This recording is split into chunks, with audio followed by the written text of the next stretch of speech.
It's a Mailbag Monday. We've got your questions about prospects in the Major League playoffs, about park factors in the minors, and how NIL in college baseball could impact the MLB draft. Let's talk about it. You are Locked On MLB Prospects, part of the Locked On Podcast Network, your team every day.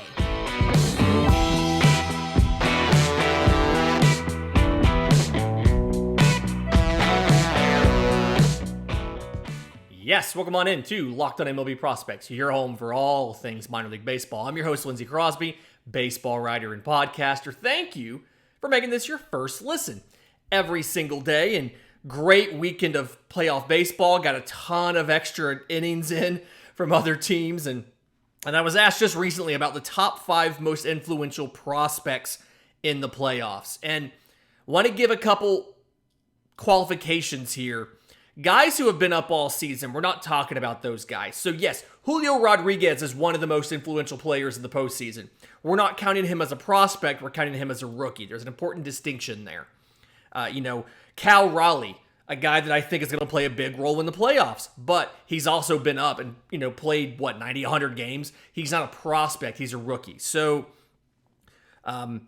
some of these guys may stretch the definition a little bit. That's fine. It's my show. But guys who have been up all year aren't on this list. So number 5, the prospect, that's in the top 5 for having a chance to influence the playoffs, Cleveland catcher Bo Naylor, 2018 first rounder. Fun fact, his name's actually Noah. But not asked to be the starting catcher for the Indians right now. For the Guardians right now. Austin Hedges is that guy. But Bo Naylor's a very interesting combination of power and speed, as well as being a very good defensive catcher. He's considered to be a very good defender, especially when it comes to framing. We all know how important pitching is in the playoffs. And then he's got a good combination of power and of speed. Only has 8 at-bats in 5 Major League games this year, but in the minors, 21 home runs, 20 to 24 on stolen bases. One of those rare 2020 years. He's a good runner he's somewhere between good runner for a catcher and good runner, period. I'd probably lean him more towards, he's more on the good runner for a catcher side, but still, stole 20 bases this year, 21 home runs, gives you good defense. They've used him at DH some, and I see him as a guy who could be in there to hopefully try to provide some sort of power threat for this Cleveland lineup because it's got a lot of contact guys, not a ton of power. And the perfect example of guys with contact ability, not a ton of power, Will Brennan of the Cleveland Guardians. He's my number 4 on the list. Very much fits that classic Guardians position player mold, right? Great contact ability. I mean, batting average in the bigs over 11 games is .357. He spent 93 games in AAA this year, batted .316. But power is still developing. His minor league numbers in AAA, .316, .367, .471. I think he had 13 home runs this year, but he had 57 extra base hits. So the home run power is not quite there, but he's definitely got plenty of the gap power. He's got the speed to go out and do stuff. And then defensively, can play all 3 positions for you, right? Can play right, can play left, can play center. They've put him in all 3, as well as DH him some. Above average speed, above average arm. He used to pitch a bit back in college. And so a guy that I expect, while can hit a home run and at a big moment, isn't somebody you're counting on for a home run like you would Bo Naylor, but has all of the tools and a chance for playtime to have a highlight play or two of the postseason as Cleveland tries to make a run.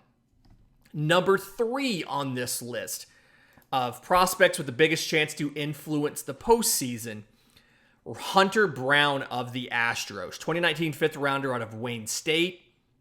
And we've been big on Hunter Brown for a while. Best fastball in the system, best curveball in the system. And the whole thing for him has been just 1, staying healthy, but then 2, working on the control some. He walked 21 guys in 51 innings last year, so that's about .371. He walked 45 guys in 106 innings this year, so about 3.8 per nine. Kind of same issue. Tends to lose the release point a bit. Arm slot isn't super consistent. But when it's on, the fastball, curveball weapons are lethal. I mean, he had 134 strikeouts in 106 innings in the minors. And then this year, he's been up for 7 games, 2 starts, but the rest in the bullpen. They have him working out of the bullpen for the playoffs, too, because there's just so much pitching for Houston.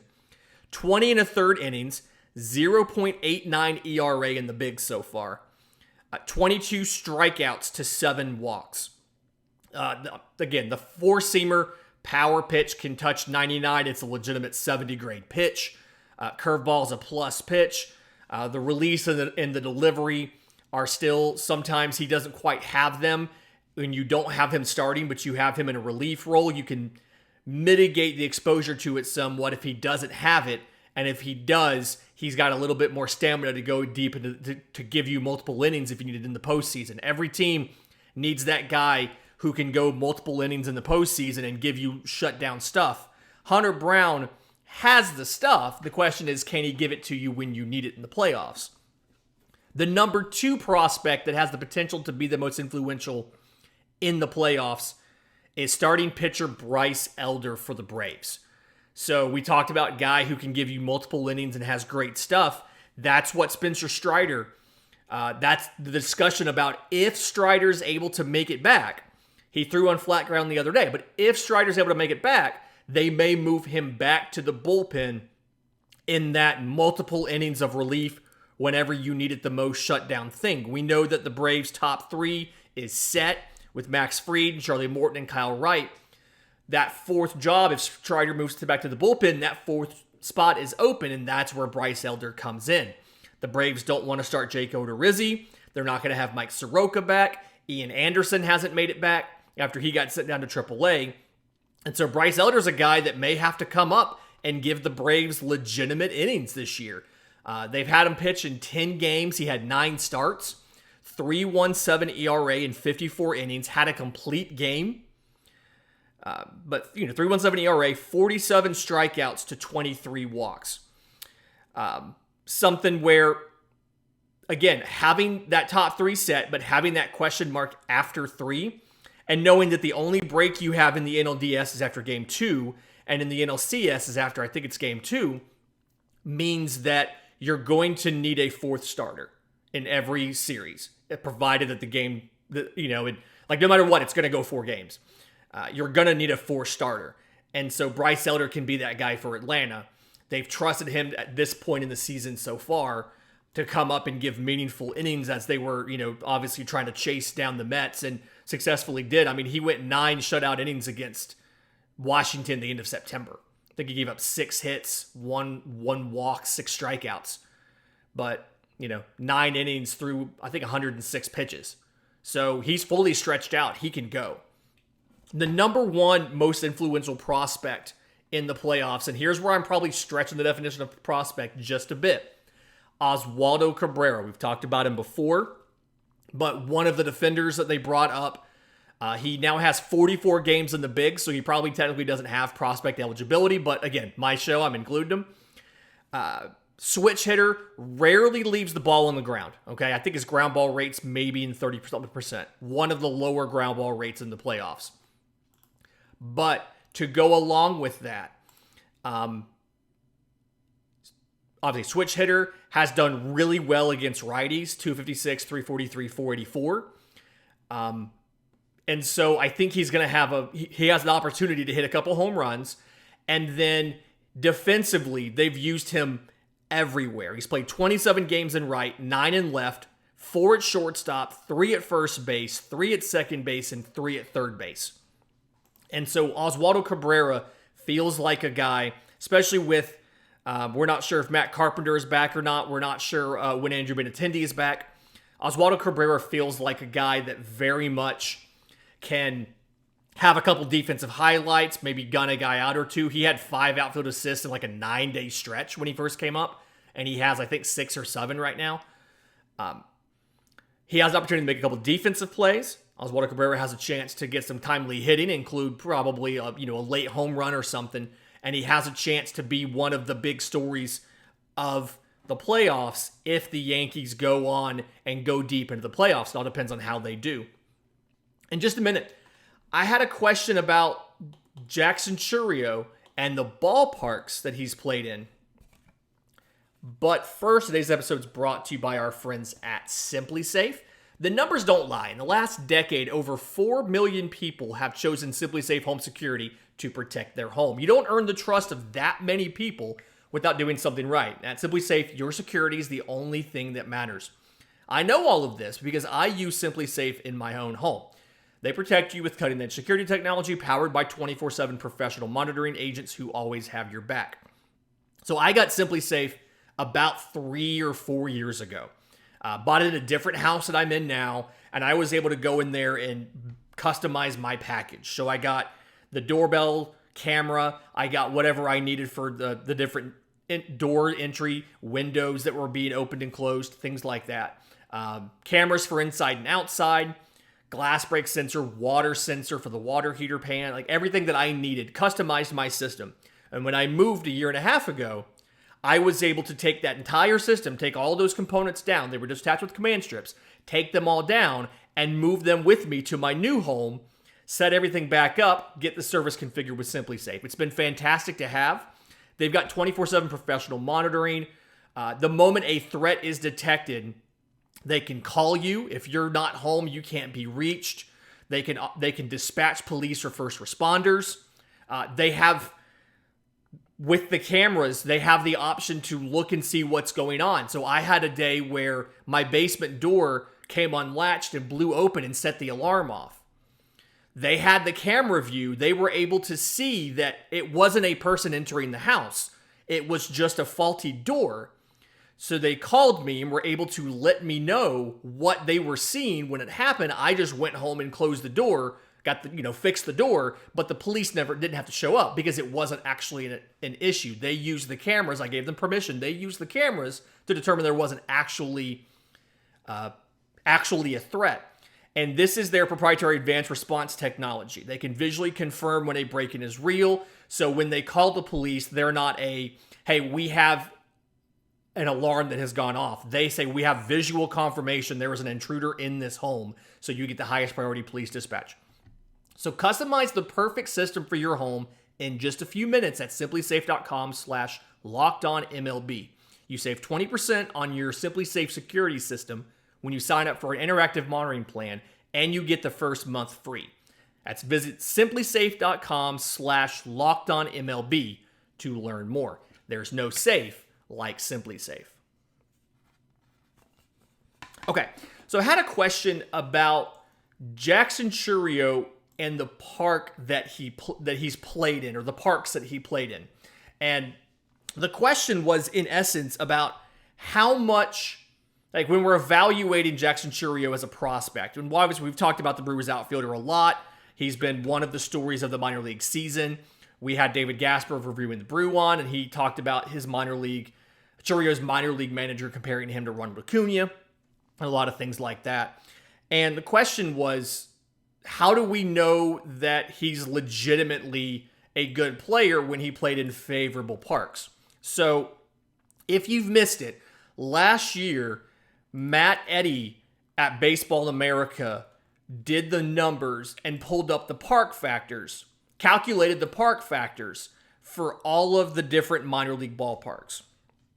And so, to kind of clarify, things that influence park factors at the big league level, we're kind of common with some of these. We know that Great American Ballpark in Cincinnati is a hitter's park. We know that Coors Field is a hitter's park.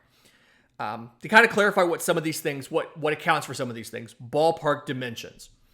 This is both distance and wall height.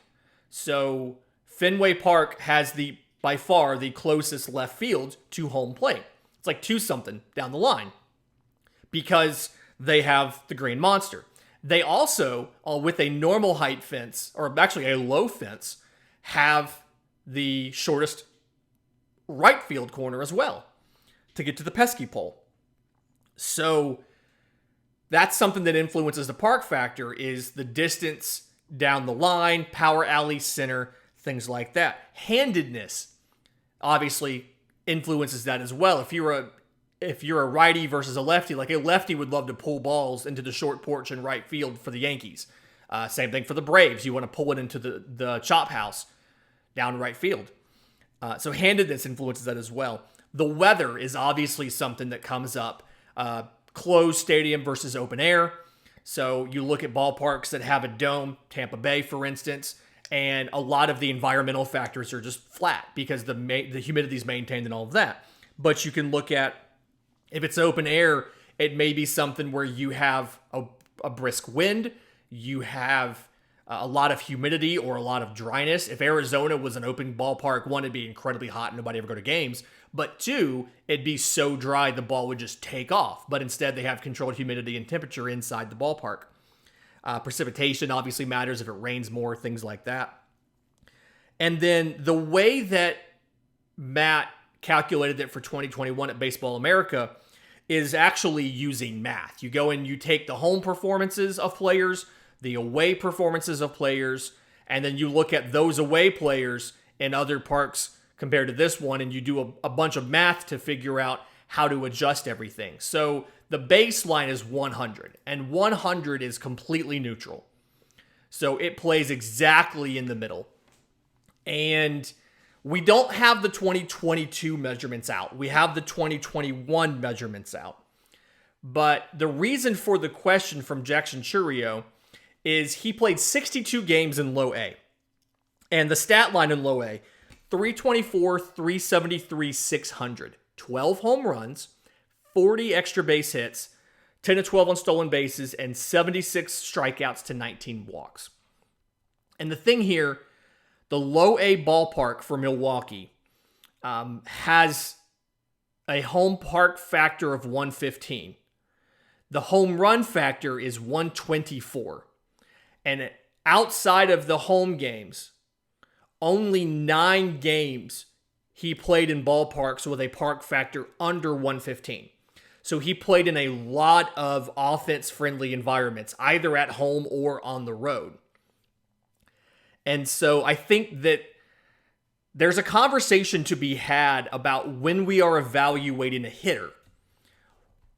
What all are we taking into account? And there's the scouting look. There is what you are seeing from an educated perspective as far as how a player is handling different types of pitches, how he's handling spin, how he's handling elite velo, things like that. There is, obviously, park factor is something that I don't think a lot of us pay a ton of attention to unless there's some sort of amazing outlier to this.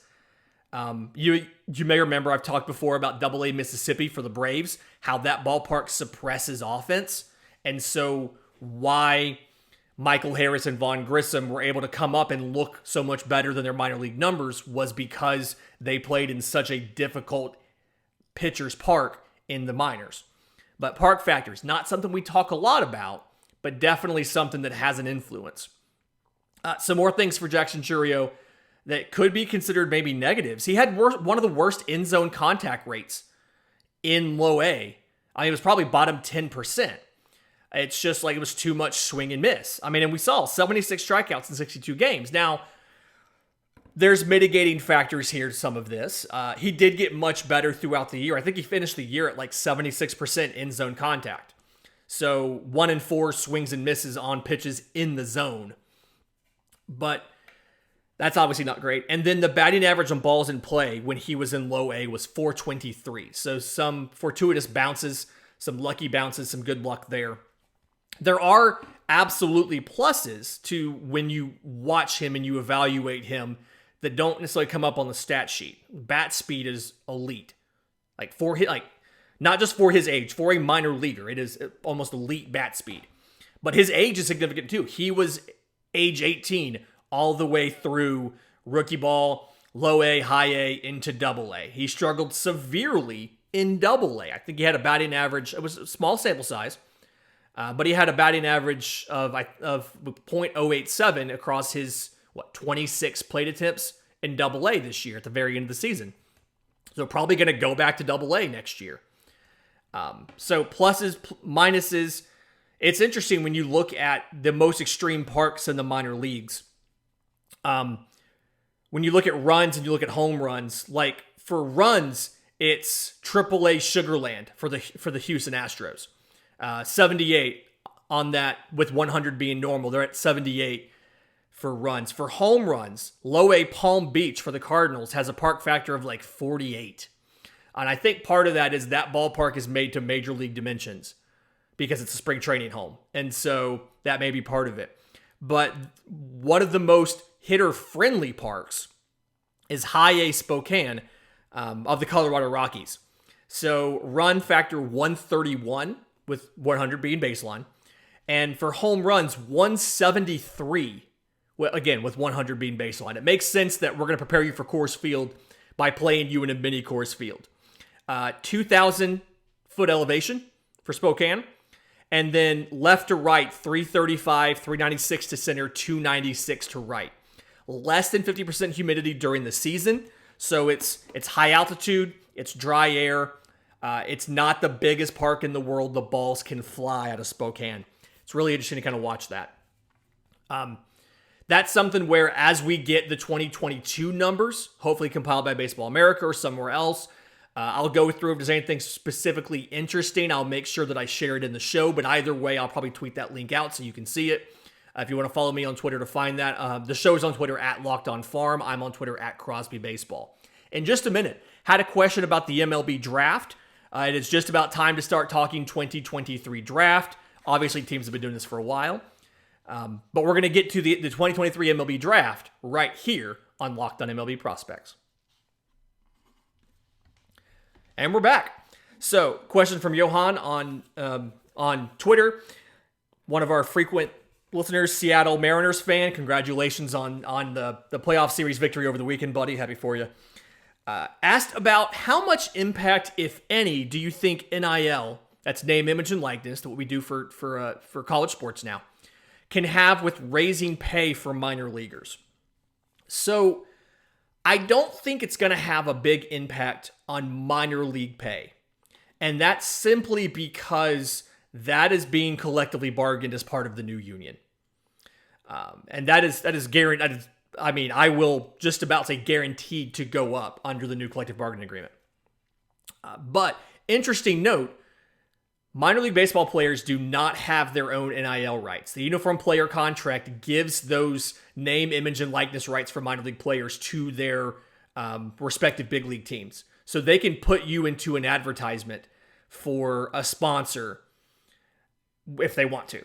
They don't have to get it approved by you first. They don't have to sign anything. They can just do it. They have the rights to your name, image, and likeness. I really think that it's going to have a bigger impact on players trying to figure out when to enter the minors. There was a quote from Tony Clark, commissioner of the MLB Players Association. I want to say it was back in July, right there around the All-Star game and all of that. And he said, quote, "I am concerned as we move forward in the changing landscape in college, particularly as it relates to NIL rights, which I am fine with. But how it's going to affect the major sports will be very interesting, and how it sways some of the decision-making is going to be very interesting." And he went on to explain, to say we're challenged in our game with attracting many of the top athletes to play our game is an understatement. When you're drafted in the other leagues, you find yourself in prime time immediately, and those are other financial opportunities that are much different, if not much higher, in those sports than ours. I'm interested to see how it manifests itself moving forward. And what Tony Clark is saying here is it is so hard for a drafted baseball player to have an opportunity outside of their bonus to make significant money and to garner significant, the chance to play at a high level. It takes so much longer and is so much harder in baseball. Baseball, you bring in 20, 22 guys, 25 guys a year from the draft, and you have to make it through rookie ball, 4 levels of the minors before you debut in the bigs. And the money, as we've discussed on the show so many times, is so small. In college baseball, the way that it works for scholarships is you get 11.7 scholarships for your 27-man roster. It's called an equivalency sport. So you can get portions of a scholarship. So very few players get a full scholarship for baseball because every player has to get at least 25%. It's part of the rules. And so a lot of teams will give out a 25% scholarship here, a 50% scholarship there. Very, very few players get a full scholarship for baseball. And so the biggest impact that NIL is going to have on MLB, and we saw some of this in the last draft, there's twofold. One, a high school player, getting that high school player onto the college campus is easier. Because now, NIL, for the most part, for the major programs, and I say this as somebody who freelance covers a college baseball program that went to the College World Series in Auburn, a Power 5 program in the #1 conference in college baseball. Just about every player has their cost of attendance covered by NIL. The difference in the scholarship and what it costs to attend the school is being covered through NIL opportunities. Whether it's a collective, whether it's through sponsorships and endorsements, that is being covered. So now the prospect of going to college is there's no cost to attend. You can develop your game, oftentimes with better facilities than you have at a lot of these minor league parks, and year-round support because you have a spring season, you are on campus throughout the fall with your coaches. You have the summer off, but oftentimes you'll go play Northwoods, you'll go play Cape Cod League, you'll play somewhere else.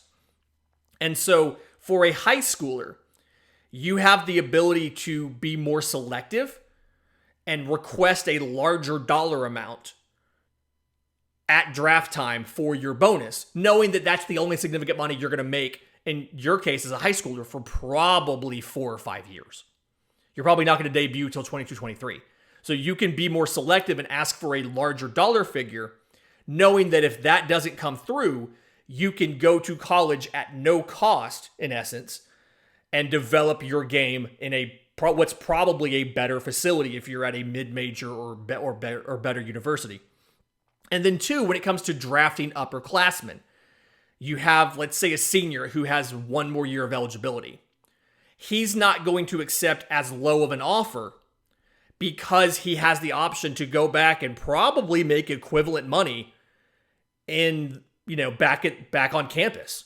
A minor league, a AAA salary is one of the largest salaries for a prospect under the uniform player contract, and it still caps out at like $13,000, $14,000 a year. So you offer this kid $20,000 to sign when you take him in the 16th round. $20,000 to sign, and he has the option of making $14,000 over the course of a season. He can go back to college, and if he's a good player in a decent conference, he can make $15,000, $20,000 in NIL money over the course of a season. And so it makes it tougher to get players into minor league baseball. Now, some would argue that MLB teams are fine with guys learning in college and developing in college and taking less time to make it through the minors and debut. And that's a conversation for a different show. But I think NIL has the biggest impact on the draft, not necessarily so much player salaries. Fantastic week this week. We're talking about top 100 prospects from some different ranking services, going over a lot of great stuff. Going to look at the fall league, going to look at some other things with some of the top prospects. So stay tuned. If you're not already subscribed to the show, do us a favor. Like and subscribe if you're on YouTube. If you're on audio, subscribe to the show in your podcast app of your choice and go out and leave us a review. It really does help the show a ton as far as discovery and getting us in front of new people. Until we talk tomorrow, this has been Locked on MLB Prospects.